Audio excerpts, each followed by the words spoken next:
Baik, silakan berikan apresiasi dan aplaus dulu deh, biar semangat semua. 1, 2, 3, pendukung-pendukungnya silakan bersemangat memberikan apresiasi.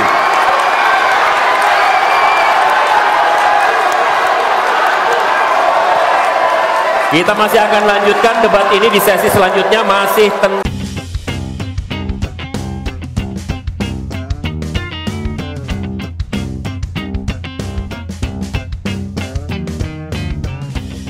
Gibran Rakabuming kembali meminta pendukungnya yang hadir di debat Cawapres untuk bersorak lebih keras.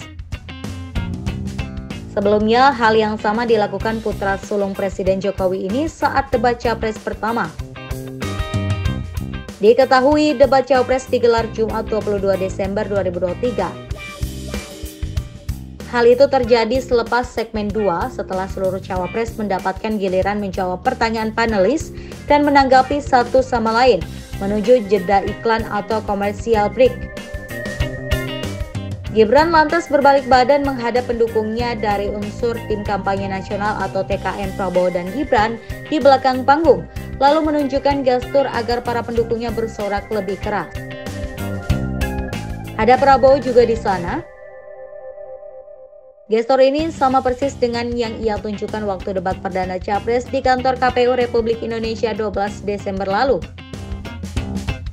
Bedanya, gestur yang ditunjukkan Gibran malam ini lebih santai dan tidak emosional. Respon KPU. Sebelumnya, KPU Republik Indonesia sudah menegur Gibran melalui timnya karena melakukan tindakan yang sama saat mendampingi Prabowo Subianto dalam debat perdana Capres 12 Desember lalu.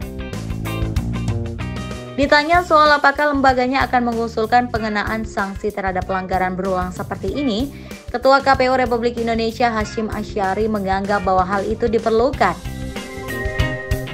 Ia menyinggung soal kedewasaan.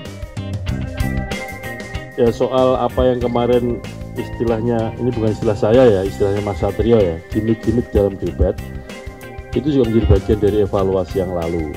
Jadi tentang hal-hal yang sebelum sudah kita sepakati, kemudian karena situasi di dalam area perdebatan tentu juga berpengaruh kepada aspek emosional, psikologi dari masing-masing pihak, itu juga kita bahas dan kemudian kita sepakati supaya hal-hal yang oleh ketentuan yang sudah disepakati bersama itu tidak dilakukan lagi, dan agar kemudian ditepati komitmen tersebut. Dan situasi kemarin juga hal yang kira-kira dianggap sebagai tidak tertib itu juga sudah kita sampaikan dalam evaluasi. Kita berikan teguran supaya hal-hal yang yang sudah kita sepakat tapi tidak dipenuhi ini juga supaya tidak diulangi lagi pada arena debat yang akan datang. Hasyim mengatakan KPU akan kembali menegur wali kota Solo berusia 36 tahun itu. Kita ingatkan lagi, kita tegur lagi pada evaluasi hasil debat yang kedua ini. Nanti kan pasti ada pertemuan lanjutan antara KPU dengan tim pasangan calon. Ia berujar KPU pasti akan menggelar pertemuan lanjutan dengan tim pasangan Capres dan Cawapres, dan masing-masing tim dipersilakan mengajukan sejumlah catatan dan evaluasi terkait debat sebelumnya. Dan masing-masing pasti akan mengajukan sejumlah catatan evaluasi, dan nanti kan KPU akan mendengarkan dan kemudian akan mengambil keputusan apa-apa yang perlu kita evaluasi, termasuk memperingatkan kembali tampilan-tampilan yang boleh dikatakan sudah disepakati untuk tidak dilakukan pada saat debat. Iya, semua teguran evaluasi dan terima.